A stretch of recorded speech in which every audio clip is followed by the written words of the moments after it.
Hoxe foi día de folga na confraría de San Martiño do Grove, pero na práctica non se notou. O Pósito establece uns servizos mínimos do 100%, unha medida que a CIGA entende abusiva ao non considerar o Pósito un servizo de primeira necesidade.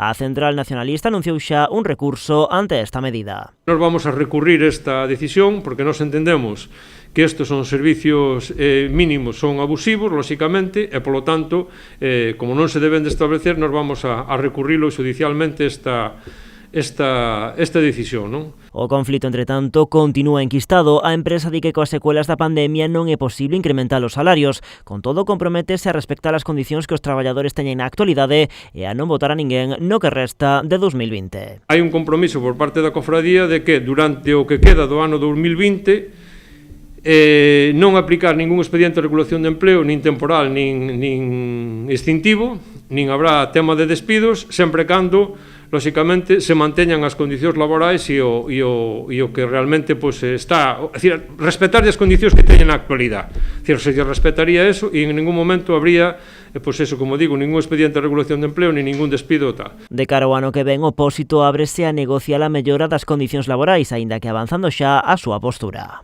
Eles, de principio, fuxen do tema do IPC, eles din que prefieren que haxa outros índices que realmente poidamos baraxar aí. Nós lle propuxemos, como podía ser, non sei, a facturación, o volumen de ventas ou calquera historia destas que poderíamos que tal, eles quedaron tamén de velo, é dicir, non hubo aí, lóxicamente, ningún tipo de acordo nin de desacordo, simplemente a postura quedou aí encima da mesa. Os traballadores, pola súa banda, reclaman que todos estes compromisos da confraría se plasmen nun documento para que, polo menos, o conflito non vaia cara atrás.